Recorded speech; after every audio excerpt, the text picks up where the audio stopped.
Good morning to everyone. তো আমি সম্প্রীতি আর তোমরা দেখছো আমার চ্যানেল সম্প্রীতিস লাইফস্টাইল। তো অনেকদিন পরেই আমি ভিডিও আপলোড করছি।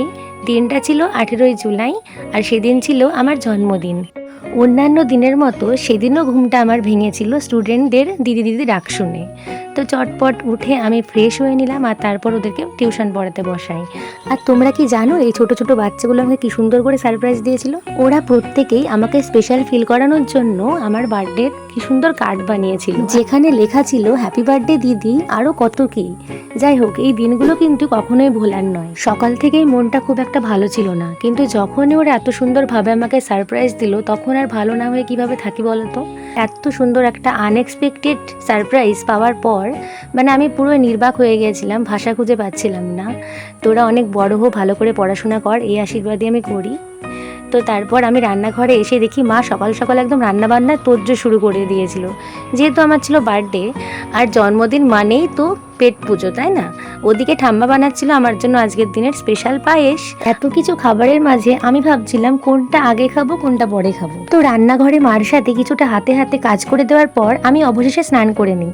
আর স্নান সেরে ফেলেই আমি আমার ফ্রেন্ড সুস্মিতার দেওয়া জামাটা পরে নিই, কারণ তার যে করা নির্দেশ ছিল আজকের দিনে আমাকে এই জামাটা পরতেই হবে।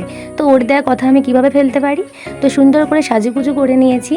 আর আমার একটা ফ্রেন্ড দিয়েছিল এই সুন্দর ব্রেসলেটটা, যেটা আমার পরতে একদমই মনে ছিল না, তো হঠাৎই মাথায় আসলো আর তখনই টুক করে পরে নিলাম। মানে এই বছর জন্মদিনটা আমার একটু আলাদাই কাটছে। কখনো ভাবতে পারিনি যে অল্প দিনে পরিচিত হওয়া ফ্রেন্ডদের কাছ থেকেও এই ছোট্ট দিনে এত সুন্দর গিফটগুলো আমি পাবো। মানে তোরাও যে দিনটাকে মনে রেখেছিস এটাই আমার কাছে একটা অনেক পাওয়া। যাই হোক, আমার তরফ থেকে তোদের জন্য অনেক অনেক ভালোবাসা। তো ফিরে আসি ব্লগে।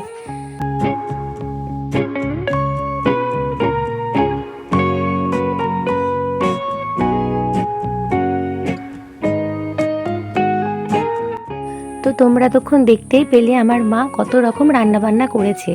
তো খাওয়া দাওয়ার পর্ব শেষ হতে না হতেই আমি একটু ছোট্ট করে কেক কাটিং করব বলে একটা ছোট কেক নিয়ে এসেছিলাম নিজেকে আর কি নিজে স্পেশাল ফিল করানোর জন্য। আমার 22টা বছর কেটে গেল, তো এবার আমি 23 বছরে পা দিলাম। আর একটা কথা না বললেই নয়,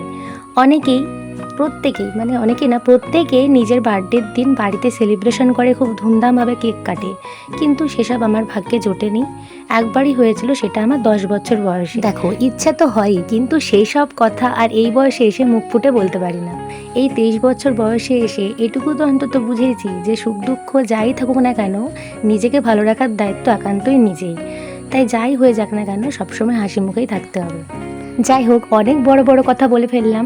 এই দিনটা ছিল আমার জন্মদিনের একদম আগের দিন, ইউনিভার্সিটির কিছুটা মুহূর্ত। আর সেদিন আমরা 5 জন বান্ধবী মিলে গিয়েছিলাম মাদারসাটে। আমাদের 2 বছরের ইউনিভার্সিটির লাইফ প্রায় শেষের দিকেই।